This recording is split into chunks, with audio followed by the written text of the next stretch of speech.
పుడమి టీవీ ప్రేక్షకులకు నమస్కారం. 55 ఏళ్ల పాటు నాటక రంగంలో అనేక పాత్రలలో నటిస్తూ అనేక డైలాగులతో ప్రేక్షకుల హృదయాలను దోచుకున్నటువంటి వ్యక్తి, 70 ఏళ్ల వయసులో సైతం కళ కోసం కాదు ప్రజల కోసం అనేటువంటి విధంగా ఇంకా నాటక రంగానికి కీలకమైనటువంటి పాత్రను పోషిస్తున్నటువంటి మహమ్మద్ యాకూబ్ అటు నాటక రంగమే కాదు, అద్భుతమైనటువంటి పాటలు కూడా పాడతాడు. ముస్లిం కుటుంబంలో పుట్టినా కూడా తాను పాడేటువంటి పాటలు, శ్లోకాలు అందరినీ అలరిస్తాయని కోరుకుంటున్నాను. యాకూబ్ గారు నమస్తే అండి. నమస్తే సార్. దాదాపు మీరు 70 ఏళ్ల వయసు మీది, ఇప్పటికీ నాటకాలు వేయడానికి యువకులు లెక్క ముందుకు వస్తున్నారు. ఈ నాటకాన్ని వేయడం అనేది ఎందుకు అనిపించింది మీకు? కలమ్మ తల్లి దీవెనల వల్ల నేను నాటకాలు ఇస్తున్నాను సార్. నేను శివభక్తుని. నేను బొట్టు పెట్టుకున్నది నాటకం, బొట్టు పెట్టుకుంటే నాటకం ఇస్తాను. నేను అలా నాటకాలు వేసి చాలా మందితో మంచి అద్భుతంగా నటించి వారి దీవెనలు తీసుకున్నా సార్. నాకు ఈ కళ అంటే చిన్నప్పటి నుంచే ఇష్టం. చిన్నప్పుడు వీధి భాగవతాలు చూసేవాడిని. అది చూసి నేను కూడా ఒక నటుని కావాలని నాలో ప్రేమ పెరిగి నేను నటునికే సిద్ధమైన సార్. ఓకే, అంటే యాకూబ్ గారు కన్నీళ్లు పెట్టకండి. నిజంగా కూడా మీరు ఏ వయసులో నాటక రంగానికి వచ్చారు, ఎందుకు వచ్చారు మీరు? 15 సంవత్సరాల లోపు వచ్చాను సార్ నాటక రంగంలో. 15 సంవత్సరాలప్పుడే ఫస్ట్ స్టార్టింగ్ నాకు స్టేజ్ మీద 2 నాటకాలు వేసాను సార్. దేవుళ్ళు లేని గుడి, కిరాయిదారు నాటకాలు వేసి అప్పుడే బామ్మతలు తీసుకున్నాను సార్. 15 ఏళ్ళ వయసు లోపటి. అంటే నాటక రంగం అప్పుడు ఎట్లా ఉండేది? చాలా గొప్ప సార్ నాటక రంగం. అందులో ఇరికిపోతే పరికి కంపకు ఇరికినట్టే సార్ అది. అలాగా నేను దానికే అంకితమైన సార్. ఉద్యోగం మానేసుకొని నా భార్య పిల్లలను కూడా పోషించడం మామూలుగా. ఈ రోజు దాకా కూడా నాటకాలు అంటే నాకు చాలా ఇష్టం సార్. నేనే కాకుండా కొత్త కళాకారులను కూడా తయారు చేయాలని అభిలాష నాకు ఉంది సార్. ఇప్పటికి 5 కొత్త కళాకారులను చేశాను. ఈ కలిసిందాం నాటక ద్వారా 5 కొత్త కళాకారులను తయారు చేయాలి సార్. ఇంకా కొత్త కళాకారులను తీసుకురావాలంటే నాకు కుతూహలం. 70 ఏళ్ళు అయితే దాటుతుంది కదా సార్. నేను మళ్ళీ చేయలేను కదా, కొత్తలను తీసుకురావాలంటే నా కోరికతోని నాటకాల్లో ముందుకు వస్తున్నా సార్. నేను ఏ పని ఉన్నా నా పని నేను చేసుకుంటూ నాటకాలకు టైం ప్రకారంగా వచ్చి నా నాటకం వేసుకొని పోయేవాడిని సార్. ఒక మంచి శ్లోకం చెప్పండి. అంటే మీరు చాలా అద్భుతంగా పాటలు పాడతారని చెప్తున్నారు. ఒక మంచి శ్లోకం చెప్పండి. వందే సర్వసురాది భిన్నిగతితాం లోక ప్రసిద్ధాం ప్రభాం శుభ్రాం శాస్త్ర పురాణ నాటక మహాకావ్యాది సంచారిణి బ్రహ్మాదృష్టిత శైర నిందిత గుణై ఆవేశితాం సర్వదా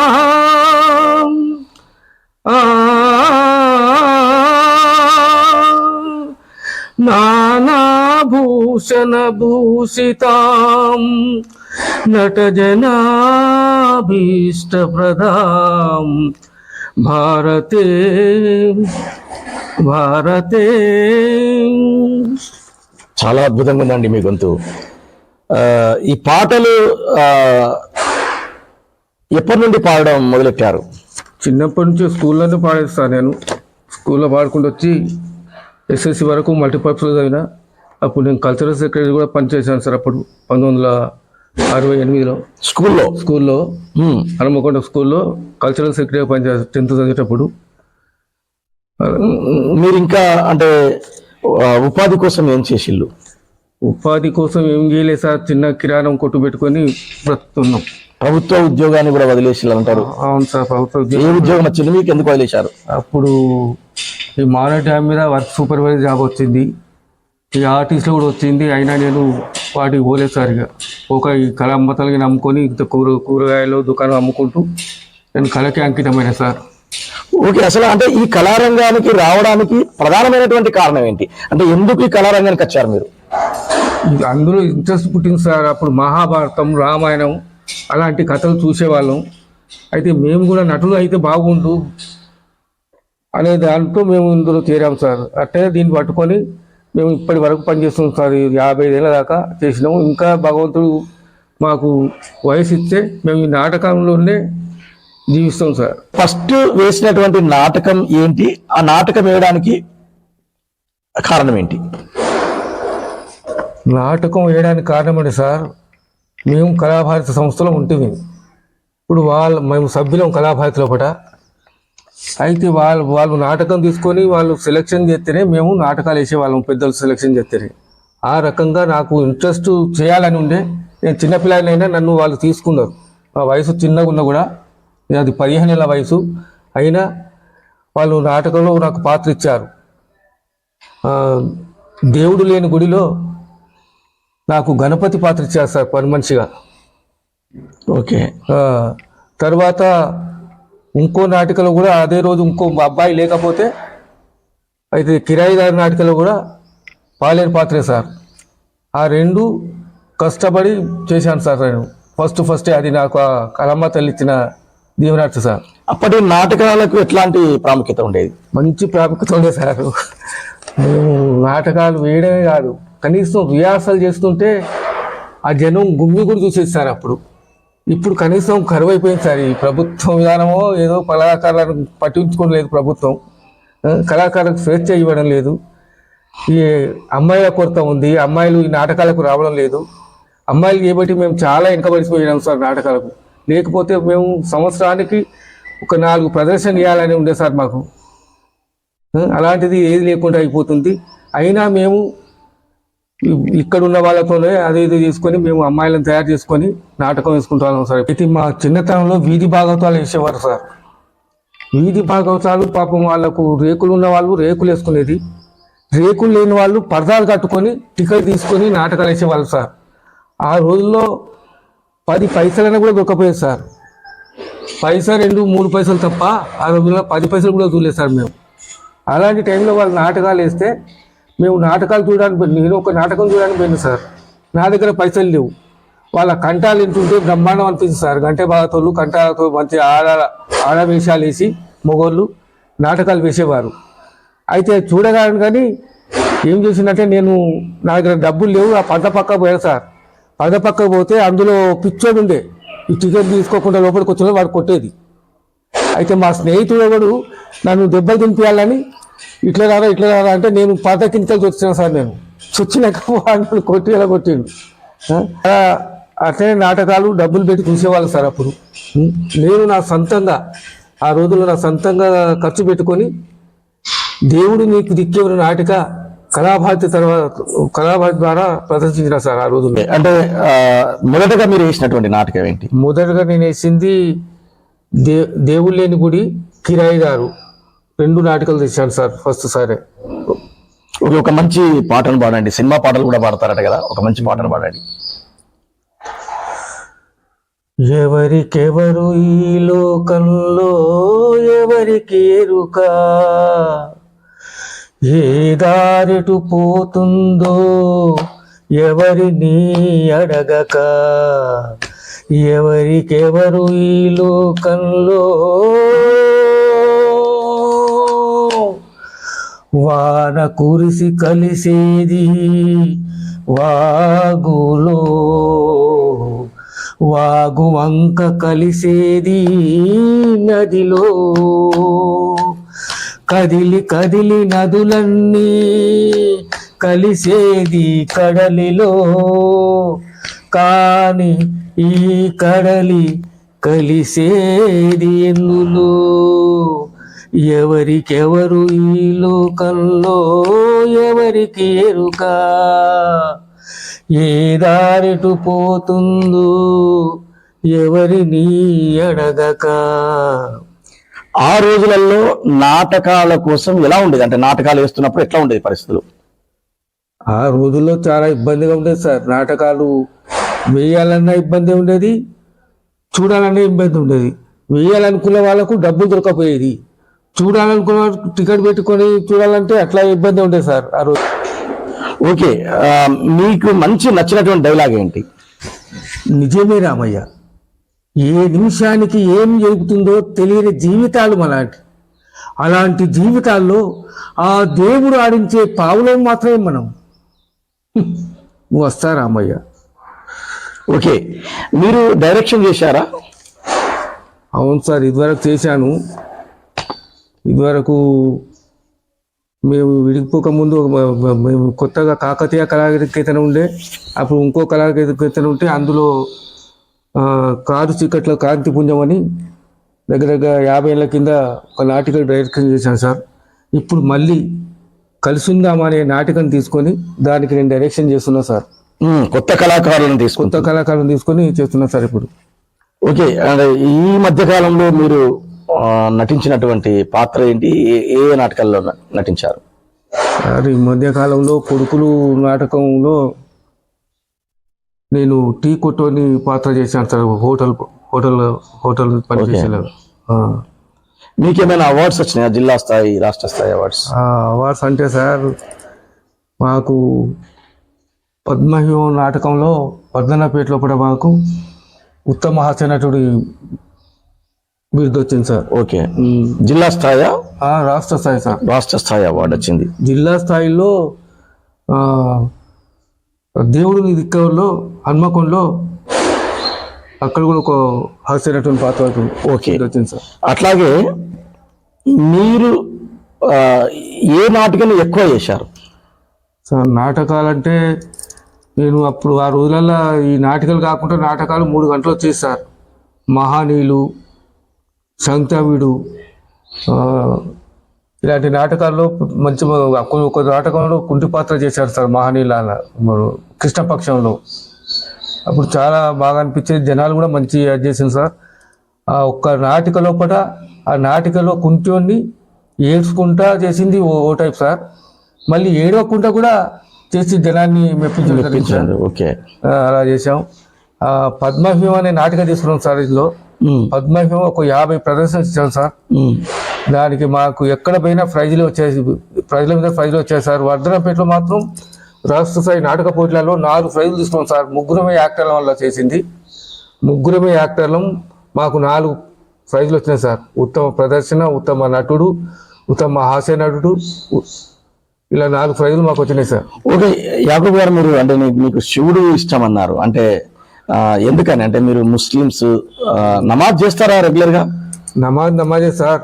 కాబట్టి అన్ని మతాలకు అతీతంగా బతకాలనే ఉద్దేశంతోనే ఈ కళారంగంలో దేవుడైంది. అన్ని దేవతలకు పూజిస్తాం సార్ మేము. ఓకే, మంచి శ్లోకాలు ఏమైనా చెప్పగలుగుతారా? శుక్లాంబరధరం విష్ణుం శశివర్ణం చతుర్భుజం ప్రసన్నవదనం ధ్యాయే సర్వవిఘ్నోపశాంతయే అగజానన పద్మార్కం గజానన మహాన్నిశం అనేకదంతం భక్తానాం ఏకదంతముపాస్మహే ఏకదంతముపాస్మహే. యాకూబ్ గారు, చెప్పండి సార్. మొత్తం ఎన్ని నాటకాలు వేసి ఉంటారు మీరు? సార్ 100కు పైగా వేశారు సార్. 100కు పైగా నాటకాలు వేశారు. ఇప్పుడు మీరు 70 ఏళ్ళ వయసు దాటింది.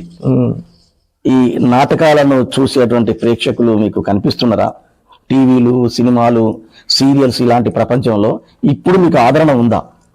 లేదు సార్, ఇప్పుడు నాటకాలు చూడడం చాలా కరువైంది సార్. ఈ టీవీ సీరియల్ చేయబట్టి మాకు ఇంకా కుంటుపడింది సార్ నాటక సమాజం.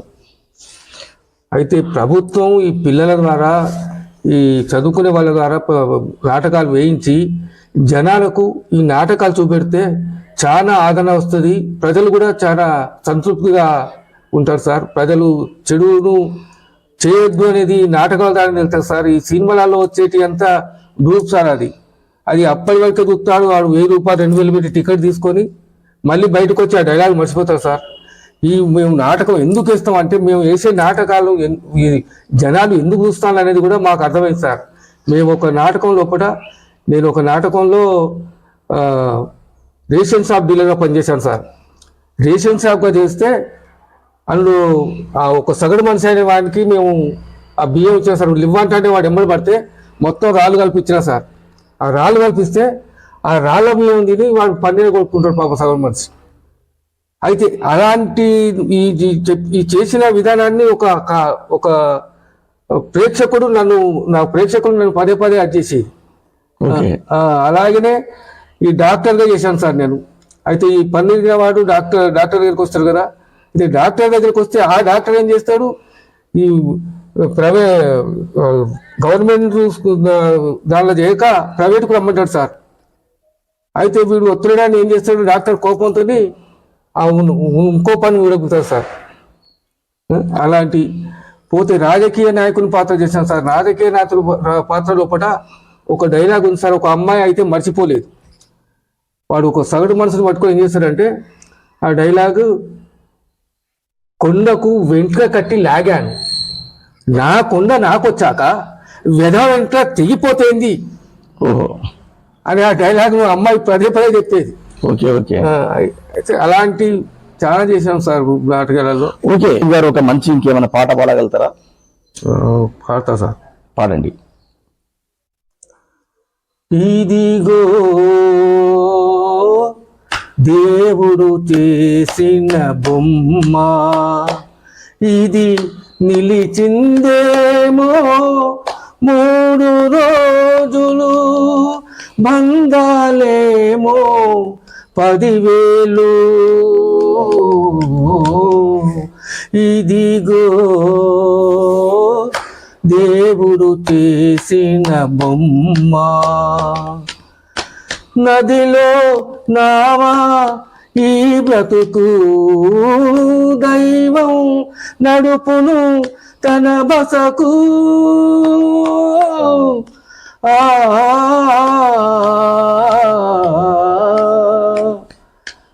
ఇదిగో దేవుడు చేసిన బొమ్మ, రాగం దేశం రంగులురా, భోగం భాగ్యం తలుకేరా.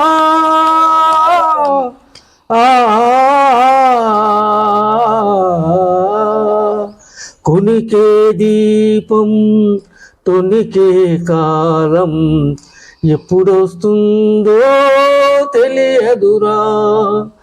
ఇదిగో దేవుడు చేసిన బొమ్మ. మట్టిలో మాణిక్యాలు ఈ కళాకారులు. నిజంగా ఇంత సోషల్ మీడియా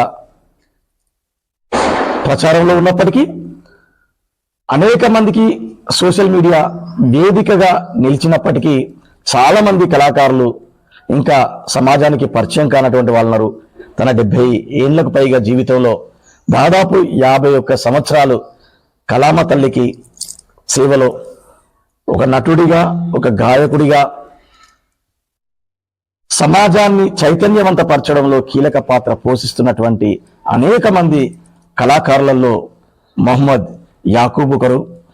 తనకు వ్యక్తిగత జీవనోపాధి కోసం ఒక కిరాణా షాపును నడుపుకుంటూ ఇప్పటికీ కుటుంబ పోషణ చేసుకుంటూ తన జీవితాన్ని కొనసాగిస్తున్నారు. అదేవిధంగా తనతోటే ఈ కళ ఆగిపోవద్దని చెప్పి కొత్త కళాకారులను కూడా తయారు చేస్తున్నారు. నాటిక ప్రదర్శనలు ఇప్పిస్తున్నారు.